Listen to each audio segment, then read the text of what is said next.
Chromosomes. Little strands of nucleic acids and proteins are the fundamental genetic instructions that tell us who we are at birth. Most people are born with 46 chromosomes, but each year in the United States, about 6,000 people are born with an extra chromosome, making them a person with Down syndrome.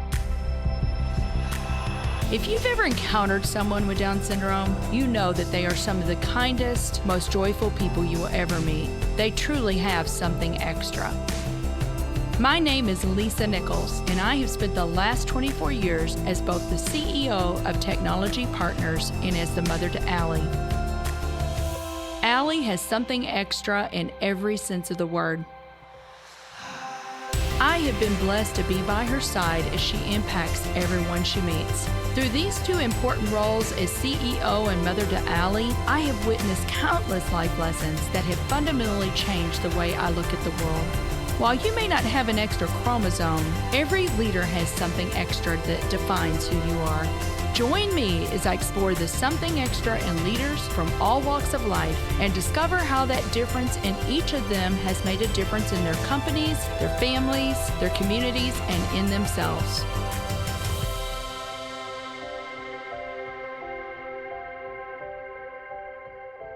I'm delighted to have Carey Nieuwhof on the show today. Carey is a best-selling leadership author, speaker, podcaster, former attorney, and church planter. If you like this episode today, please go to Apple Podcasts or wherever you listen and leave us a 5-star rating. So, Carey, I cannot even tell you how delighted, how humbled, how honored I am today that you're making the time to be on the Something Extra podcast. I so appreciate this. Well, it's a thrill to be with you, Lisa. Thank you very much for having me. And I told you, we've got so much to talk about. We do. I have to first give a shout out to our mutual friend, Lance Witt. I love Lance Witt. Isn't he great? Just deep and humble. And, I love his book, Your One Life. But I also love your book. I told you I had been reading your book, At Your Best, and then figured out that Lance knew you. And I said, can you please ask Carey to come on the show? Because I absolutely love it. But I just want to tell our audience, I'm sure people know you, but for the one or two who do not, Carey, I'm going to read just a little bit here.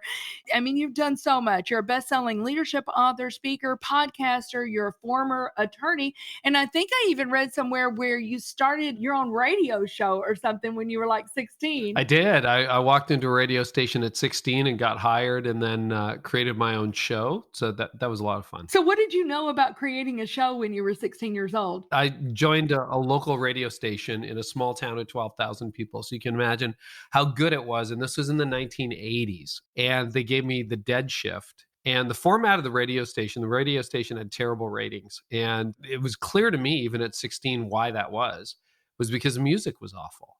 I asked them for the ratings and they're like, oh, here's the book. And I said, there's no numbers here. There's just lines. And they said, lines are for when it's so low you can't measure it. So they gave me the slot with lines. So I basically had no listeners. And I thought, well, I'm going to change that because the music is terrible. I was 16, so I liked all the music that teenagers like. So I discovered that they had all these great records. They just never played them. I started breaking format, breaking the rules, and just playing good music, figuring that nobody, who worked at the radio station was listening because we had lines. And then I told my friends about it. And we went from the bottom of the heap to the number one show on the radio station when I was 16. So what a story. And then by the time they found out what I was doing, the show was so successful, they couldn't stop me because sponsors wanted on and everything. And so, there were some of my coworkers who were not very happy that happened. And my bosses were kind of mad, but then they were like, well, I guess the kid gets some credit because he actually has a number one show on the radio station. So, but the music was terrible. So it's like, no wonder nobody was listening. I just played good music. So you had a little entrepreneurial spirit, a ton of creativity, a lot of smarts about you, to figure that all out. What a great story. I love that. And a bit of rebellion too, which I'm trying to harness. Yes. For sure. But doesn't every leader? Yes. Well, you have to have a little bit of that. It's that old adage, we've always done it this way. Well, you know what? Let's shake things up a little bit, right? You got to continue to do that. You speak to leaders all over the world about leadership. This just blows me away.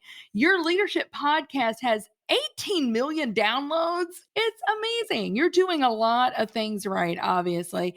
So you've started this radio show, but then you were an attorney. You've been a church planter. You've done a lot of different things, Carey. I love that about you. I mean, there must be something in your personality that wants to create, for one thing, and believes that you can do these things, right? I think so. A few years ago, somebody sat down with me who does sort of life plans, life reviews, because a lot of it doesn't really hang together. What does radio have to do with law, have to do with ministry, which I did for 2 decades, have to do with what I'm doing now, podcasting, writing, speaking. And the common thread through it all, and I didn't really think about it until after, was communication. Because when I was in law, I loved the courtroom side of law. I loved getting up there and trying to persuade a judge. I loved the on-air part of radio. And my favorite part of my job as a preacher for 2 decades was preaching. And now what am I doing? I'm writing, speaking, that kind of thing. So yeah, there's a communication thread through all of it, but it seems like I love change.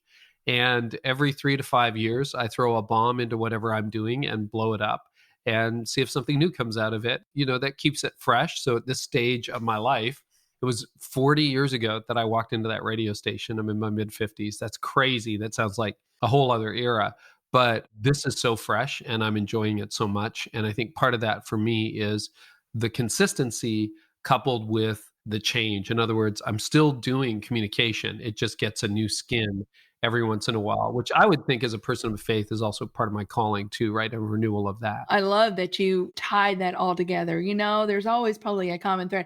Well, a couple, and I really want to get into your book, but a couple of your blogs that I read that I think you recently wrote was how to get people to follow you when you don't know where you're going. I bet you there's some leaders that could resonate with that. Yeah, I work with a lot of church leaders and a good number of business leaders. And I think church leaders got hit harder than maybe business leaders did, like restaurants reopened and gyms reopened and all the ones that were hit hard. Grocery stores are at full capacity. And in America, that happened very quickly, particularly depending on the state you're in. So there wasn't a lot of disruption.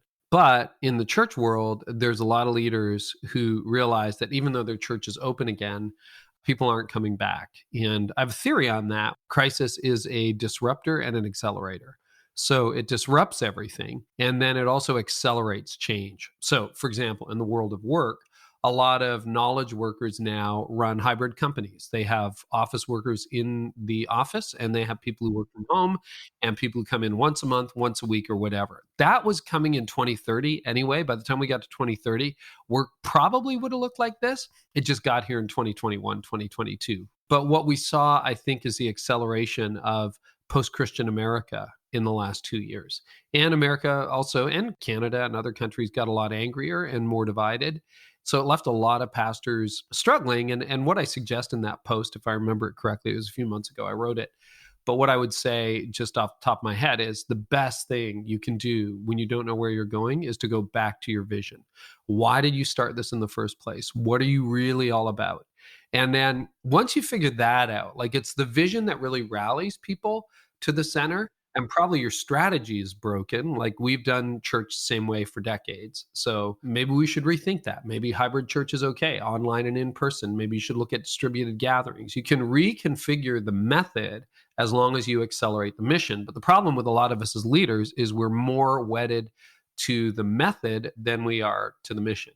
We would rather do the restaurant the way we've always done the restaurant, can't understand why Gen Z doesn't like it that way. We will always do church the way we have always done church, but we can't understand why nobody's coming anymore. So I think you reclaim the mission. People ask me, will you always do podcasts? And the answer is no, I have no idea what the future holds. And I'm not committed to podcasting. What I'm committed to is I want to bring high quality conversations with people of consequence to my audience. I don't know what that's going to look like in 5 years. If it's high quality, long form conversations, which I think will have a place in culture moving forward, then we can talk about the different forms. Right now, podcasting works. I mean, 20 years ago, you would have had to have millions of dollars and owned a TV or radio station in the old media to be able to do that. And you wouldn't even do that because they had commercial breaks and interruptions and all that. Well, I can go 90 minutes, 2 hours with a guest, no interruptions. And you know what? When you do that, they tell you things you never hear on TV or on radio because they're like, well, hang on just a second, hang on. We're going to commercial. We'll be right back. And then we're going to talk about, well, you get it in 4 minute, 8 minute sound bites. And I love the long form dialogue that podcasting offers. Oh, I do too. It's been just a great joy, but I'm with you. I mean, the world will change. So the important thing is we need to change with it, right? So, but a couple of things that you said in here that I'd love to camp out on for just 1 minute. You said, what can help when you don't know where you're going? Here are 5 things. Maintain a non anxious presence. That is so important with what we've gone through in the last 3 years.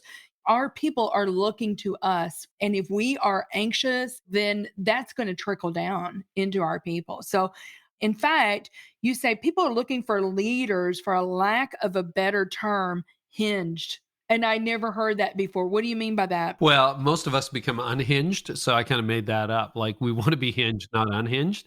And the non anxious presence idea comes from a rabbi, Edwin Friedman, a number of years ago.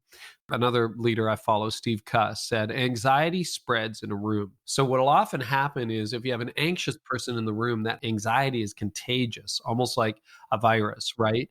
And so you get one worked up person, everybody gets worked up. And it's pretty clear that none of us really knew what was going on, especially in 2020. And I think one of the secret scripts of leadership is most of us are making this up as we go along. Do I really know what I'm doing? I don't really know what I'm doing. Like this was a hobby a decade ago. I started writing and then I started the podcast just because I enjoyed it. I didn't expect 20 million downloads. I didn't expect a website that gets accessed millions of times a year by leaders around the world. Like I didn't expect that. So what I had to do is I had to build a company. So now there's a team of 9 of us and we do this because I can't do it all myself. And then, we blew up our business model recently too, because we saw that what we had been doing for 3 or 4 years was starting to level off. And before it leveled off and before we went into decline, we said, okay, we're going to do it a different way. And we blew that up. But honestly, most of us know this, right? Like even if you're in the C-suite, you're like, how did I get here? Unless you really have an ego problem, you kind of go like, I feel unqualified. I feel like I'm a bit of an imposter. And that's normal. But I think what you have to do is just say, okay, we got here. We're going to get out of this. I'm a person of faith. I believe God has a sovereign plan for the world, even though it doesn't look like it most days, and for our lives. And so what I can do is I can be calm. I'll give you a very practical example because that sounds very ethereal. I've been learning financial principles over the years, and we bootstrapped our business. And we always believed in a cash reserve because you got to be prepared for a rainy day. Well, in March of 2020, it rained, it poured, it stormed. And when everybody was laying off, I sat down with my CFO, went over all the financials, saw that we had a cash runway that could extend into the fall. And I called all my team together via Zoom. We'd been on Zoom for years because it's a virtual company. And I just said, nobody's getting laid off. All right, we're going to figure this out. I don't know what's going to happen. The bread and butter of our business is course sales. I don't know whether anyone's going to buy a course or not, but we got cash in the bank. Nobody's losing their jobs. Well, everybody just relaxed and they all kind of leaned in. And then we tried to figure it out and we pivoted, and like everybody did, and we innovated. And we said, well, let's do a free course. So we did a free course. And then 15,000 people took that free course. It was amazing. It was a real gift. I shot it on my iPhone because you couldn't even have a crew in to shoot it. And then we said, okay, well, let's shoot another product that we called the 30-day pivot. So we shot that course, again, very low budget, but let's get that out to market. And we don't know what the market is. So we tested it and we said, we'll make it $77, like almost free. And it sold like crazy. And then we're like, okay, now we can figure out what about our regular courses, which are usually at the $300 or $400 mark. Well, there was a market for those too. So we figured it out, but we had that. And I think that lack of anxiety, was I nervous on the inside? Sure. But anxiety spreads. And so we were able to assure the staff, get everybody leaning in. And I'm really proud of what the team did in those first few months of the pandemic, because a big chunk of my income was speaking. And of course, that got shut down. I live north of Toronto. The border was closed for 18 months for all intents and purposes. So that got wiped out. So we pivoted to virtual. With that kind of thing, you can get to innovation pretty quickly. But if you're freaking out and your hair's on fire, your whole team is going to feel that. And some of them will say, I got to jump ship. I got to leave. This is too stressful for me. And people have stressful enough lives too. So you want to maintain that non-anxious presence. Yeah, I've got a friend, Dr. Jason Selk, and he wrote the book Relentless Solution Focus. And he says, when you've got something like that, you get that negative thought, because you could have gone down there, Carey. You could have completely gone down that road of being anxious and going, oh my gosh, what's going to happen? All these speaking engagements. But leaning in and saying, nobody's going to get laid off. There is a solution here. You get to that solution. Dr. Selk says, get to that solution. What is the one thing you can do? You get to that in 30 seconds, and start down because there's always a solution. So that's a great story. I love that. And I was running a digital company, and it's like, if a digital company can't figure this out, there are probably real issues. So we got to take our expertise that I had learned in building a virtual company over the previous 5 years, 6 years. And I got to then share that with leaders for free. And then eventually we figured out the new economics, which were honestly not that different from the old economics. But I saw restaurateurs pivot, gym owners pivot. I saw all kinds of people just start to innovate.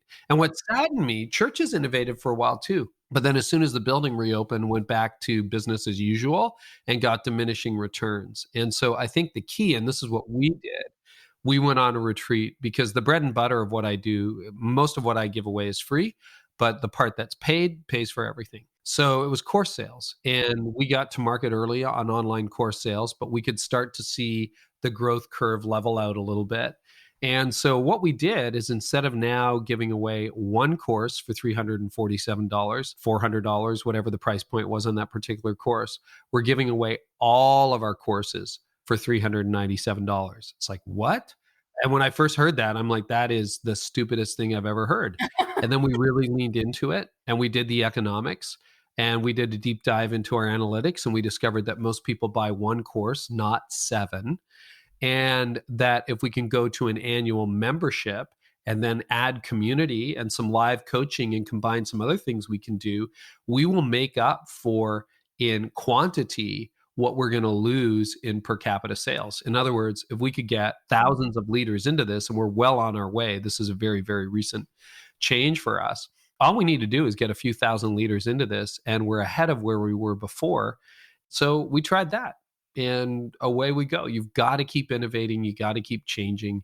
Otherwise, you kind of lose it. And so one of the lessons of the pandemic, well, long before the pandemic, is you either disrupt yourself or you get disrupted. Absolutely. Because culture is changing whether there's a pandemic or not. Just ask the hotel industry. They didn't give permission for Airbnb, and the taxi industry didn't welcome Uber, and they got disrupted, and they didn't need a global crisis to do it. Innovation happens all the time. So you've got to stay ahead of the curve for that to be able to do that. And I think the pandemic forced us all there for a moment. And then when we opened up, a lot of people are just like, we'll just go back to business as usual. No, I could not agree more. We have to continue to look around the bend for your organization and make sure that you are headed there and reinventing. But you also have to reinvent yourself as an individual too, Carey, and be open to that change, right? So I always say, I'm not in competition with other people, Carey. I'm really not. I just want to be in competition with myself. I just want to be a better version of me today than I was yesterday. So you were just kind of talking about what you guys are doing. Is that the Art of the Leadership Academy? We just launched that. And the whole idea is it's everything, all of our paid products, premium, for $397 a year. So because you have a lot of business leaders, it's a membership model rather than an a la carte model. You can still buy a course a la carte if you want, but why would you pay $400 for one thing when you could pay $400 for everything and get community? We started iterating this about 6 months ago. And the more we thought about it, the more we needed to add community. And so we have, quote, community on social, and we have community. We had it on my website, but we redid our whole website too. And I took comments off my blog. And that was a really big decision because I've had them for years, and we had hundreds of thousands of people commenting on the blog, which was awesome. But it was also terrible because the trolls would show up. We also are watching how social media is changing. There was a time not too long ago where the algorithm didn't control what you saw. Your feeds were sequential on Twitter and Instagram and Facebook. It's just like you scroll down, you saw what your friends are doing. But now the tech companies are deciding what you see and what you don't see. So we invested quite a bit of money in the academy, and now we have sort of an equivalent, not really of our own social media inside, but basically a dialogue between peers and mentors. So I recruited 40 top shelf leaders, and they're leading the dialogue along with me. And then you get colleagues in business, colleagues in the church world who are connecting with each other, who are learning from each other, who are answering questions. And you get to basically choose what you see. We are not controlling that. There's no algorithm in there. So you're allowed to connect with people the way you're supposed to connect with people, like you used to be able to do on social, but is really hard to do right now.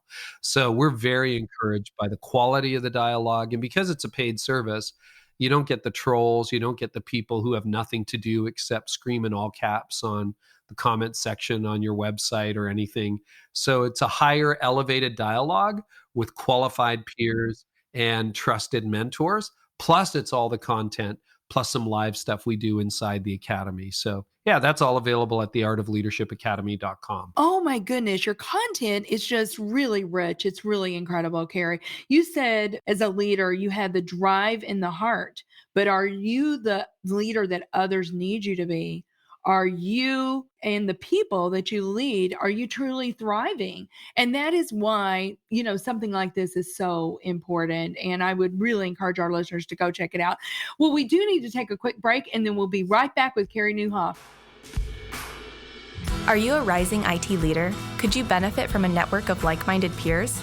Let me introduce you to the St. Louis Technology Leadership Experience. This one-of-a-kind program gathers cohorts of IT professionals for 3 workshops: peer small group problem solving, one-on-one mentoring by IT executives, and multiple networking events. You will be prepared for your next steps as an IT leader by gaining core leadership competencies and a strong, powerful network of peers. To apply for our next TechLX cohort, visit tpi.co/TLX.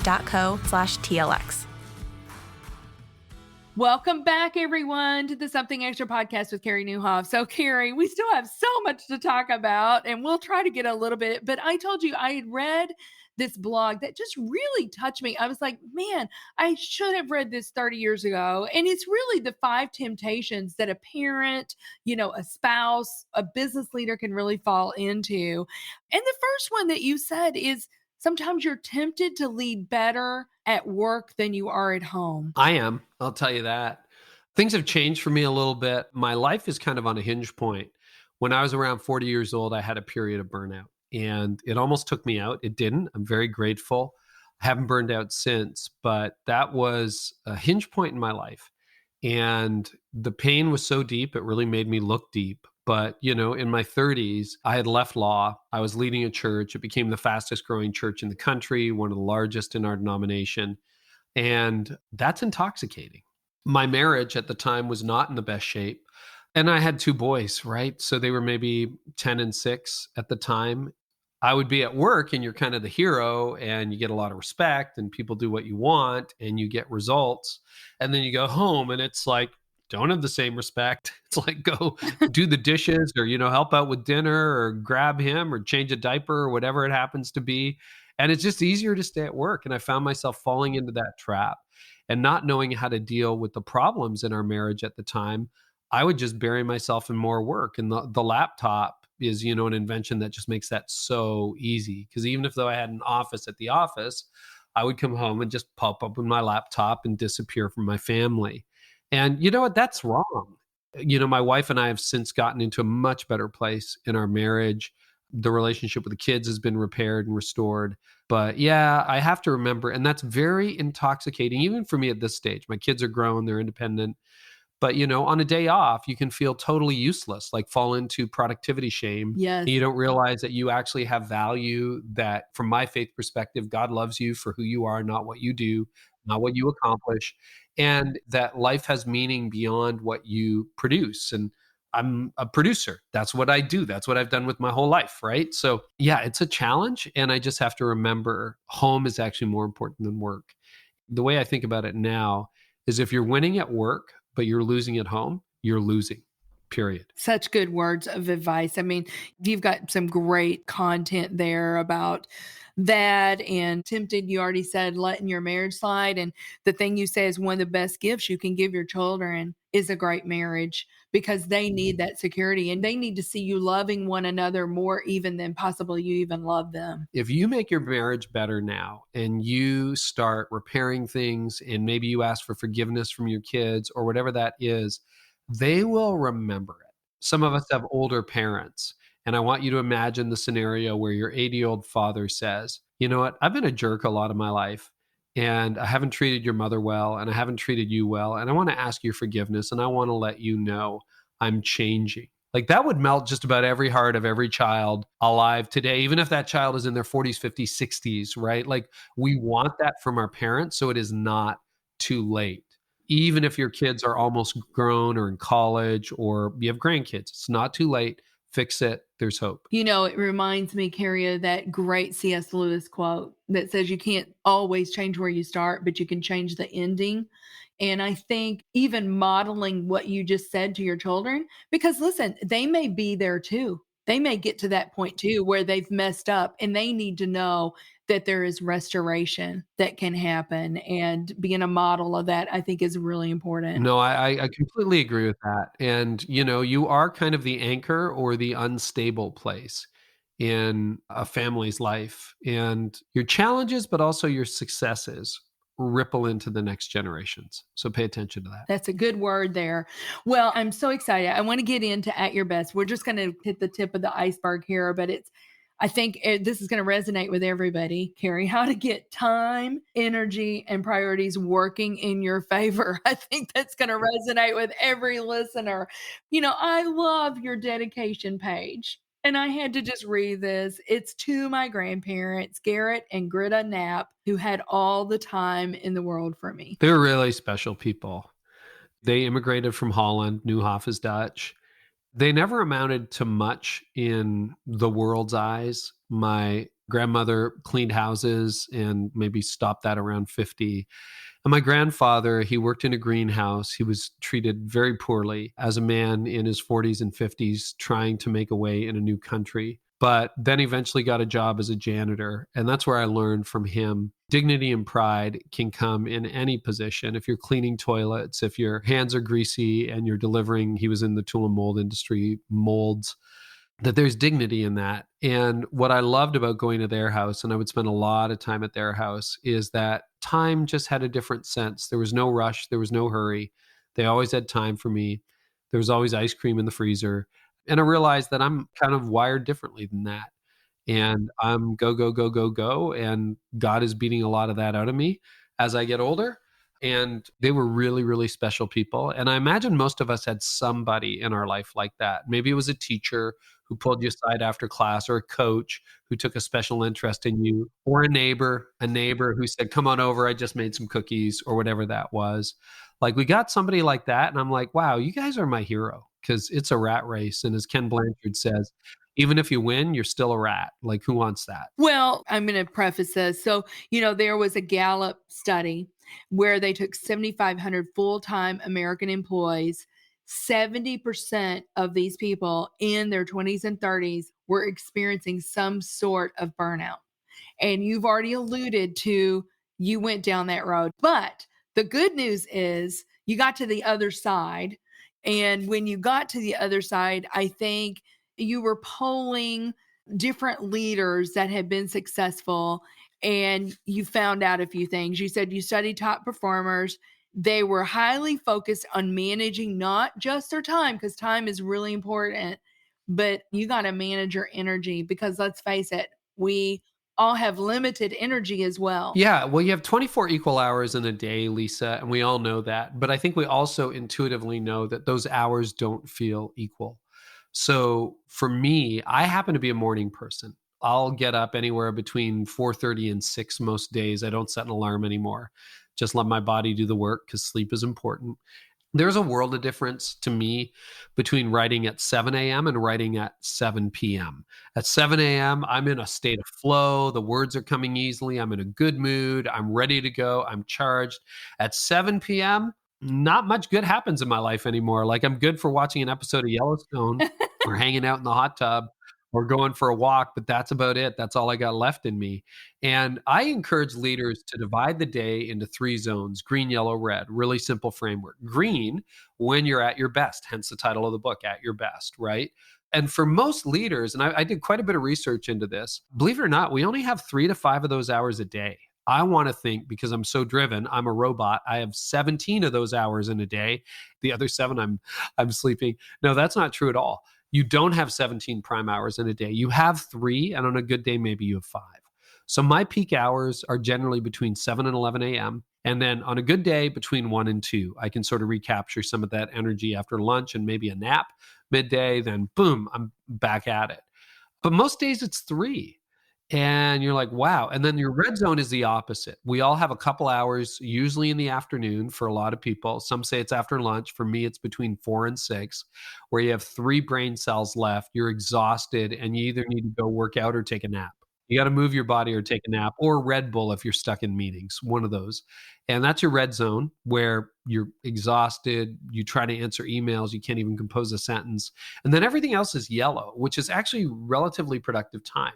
And so the secret of using your energy is to do what you're best at. What is the stuff that moves the needle in your organization, right? You run your company. Like I know for me, if I'm producing great content, if my team is aligned, and if we have the resources that we need to do what we're called to do, then my company is going to be okay. So those are some of my 3 biggest priorities. I need to do those in the green zone. I need to do those when I'm at my best. So because my time is morning time, as a rule, I've cut out breakfast meetings.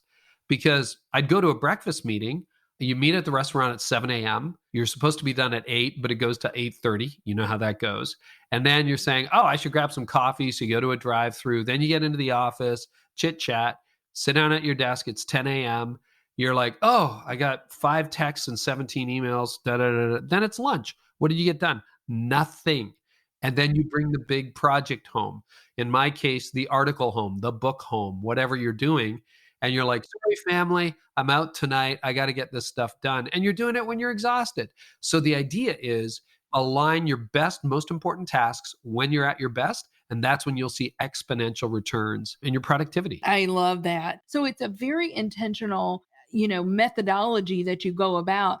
But one of the things I remember you saying is, if you don't do it, people will tell you what you need to be doing. Oh, right. Yeah. And they're not trying to accomplish your highest priorities. They're trying to accomplish their own, right? And that's the truth about priorities. Nobody will ever ask you to accomplish your top priorities. They will only ask you to accomplish theirs. And if you don't decide how to spend your time, other people will decide for you. And I'll give you a perfect example, really practical. We've all had days where there's no meetings on the calendar. And you think you're in heaven. You're like, this is going to be the most productive day ever. It's going to be amazing. And you sit down, maybe you get into the office early at 7:30. And I mean, you're working and you work for 8, 9, 10 hours. And at the end of the day, you got nothing crossed off your to-do list. In fact, it only grew. And I can promise you, I know what happened that day. You responded to everyone else's priorities because you started in your inbox. You're like, oh, I got to answer this. Then someone knocked on the door. It's like, hey, can you be in on this meeting with us? Okay, I'll go to that meeting. Then someone wants to have lunch. Then you got texts you have to return. Then it's this. You're fighting fires all day. Your priorities get abandoned. So that's why I suggest if you look at your highest value added tasks, and even if you're a CEO or you're, an entrepreneur, you have things about your job that you don't like, you're not very good at. So for me, it's routine admin, etc. I have staff for it. You can't delegate everything away. Do those least important tasks in your red zone. Do your most important tasks in your green zone, the stuff that really moves the needle in your company. Maybe it's meeting with clients. Maybe it's writing that quarterly report, planning new strategy. It could be listening to a podcast or reading a book that leads to a breakthrough in your business model. And then in your yellow zone, you can do everything in between. You can do the meetings. I'll give you another example that was a lot of fun. My other side of burnout, I'm like, I'm never burning out again. How do I avoid it? So read books, listen to podcasts, hired coaches, hired counselors, and I came up with this system. But it was personal. I never had any intention to write a book. And then within a few years of using the system, people started asking me, how do you get it all done? You're leading a church. you're writing a blog, you're podcasting, you're speaking around the world, and you have a better family life now. What are you doing? And I'm like, oh, well, blah, blah, blah.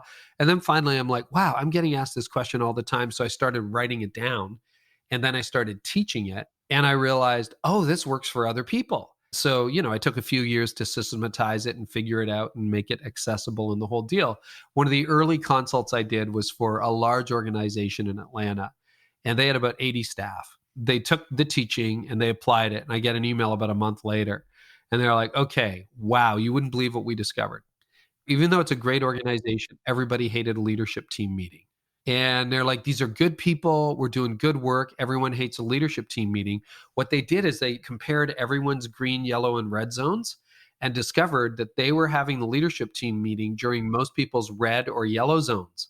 I don't care what you're doing. I mean, you get a box seats at a Lakers game. If you're in the red zone and you're tired, you're going to hate it. Like, you're not going to get anything out of it. Yes, that's right. They moved it by 2 hours. Same people, didn't change anything else. They just moved it.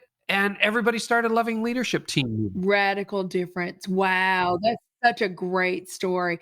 But you got to figure it out. You got to spend the time with yourself. I always say you got to schedule a meeting with yourself to actually figure out where your zones are. You're talking about your optimal green zone, and you have these concentric circles. Your gifting, your passion, your impact. And the magic happens, obviously, when all of those things meet in the middle, right? You've got so much practical stuff here, because you say, how do you know what your gifting is? Well, sometimes it's the questions that we can ask ourselves, right? So gifting is pretty simple. And I borrowed this from a friend, Andy Stanley. What seems effortless for you that seems difficult for others? So back to where we started this podcast. I don't know why. I think it's a gifting. Communication has always been easy for me. I could talk on my feet when I was 12 years old. Not all quality words, I'll admit that, but it wasn't hard. And I can give a 40-minute keynote at an event, which I do often, and it looks so easy. And it is, I work, I prepare, I study, but it's just not that hard. And other people would say, the Jerry Seinfeld joke, I would rather die than speak in public. So you go to a funeral, and the guy giving the eulogy wishes he was in the coffin, right? Because the number one fear is fear of public speaking. Right. Yeah. So for me, that's easy. Other times, like my wife plays piano. I have no idea. I tried. And when I see musicians who can play and sing at the same time, and then there are other people I know who just listen to a song and they pick it up and it's like, da, da, da, da, da, da, da. That's gifting. Other people, it's spreadsheets.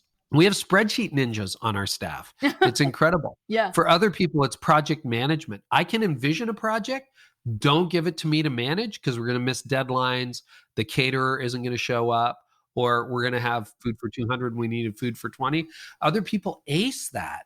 So what seems effortless to you that is difficult for others? And then your passion. So that's your gifting. That's one circle. Second is your passion. What do you love doing? I love producing content. I love serving leaders. I love doing interviews. Okay, well, that's easy. But the third is impact. What moves the needle in your company? Because maybe you have a great hobby. Okay, I love smoking brisket. I'm not making money at smoking brisket. Okay, I love it. I'm good at it. My friends say I'm good at it. I enjoy it, but I don't see the business model. Right. Like, go do that in your spare time if you really love it. But what actually moves the needle? Is it that you're ignoring your clients and you really love serving your clients and you're good at retaining clients, but it's gotten so complicated in the company right now that you can't serve your top clients? Because it's way better to serve your top clients than to lose one and go out and find new ones. Maybe you need to do that in your green zone. So you've got to look at that. That impact is the third piece, because otherwise you got a nice theory, a nice hobby, or you're really enjoying your life. Meanwhile, you're going bankrupt. So good. One of the things I think is really good too is you said, like, your gifting, whatever your gifting is, develop that gifting in your green zone. So like, you're a master communicator, but listen, there's always a next level. So you got to continue to work on getting better at that gifting, but do that in your green zone. So I think there's sort of like a stage 1, stage 2 of your green zone. Stage 1, and again, I hope you get the book, but if you don't, you got enough from this interview already to go and make this change starting tomorrow. Wipe your green zone clean, cancel your meetings, protect the time, and just go do your most important work that you're actually good at. And you're going to go home and you're going to shock your family or the people you live with.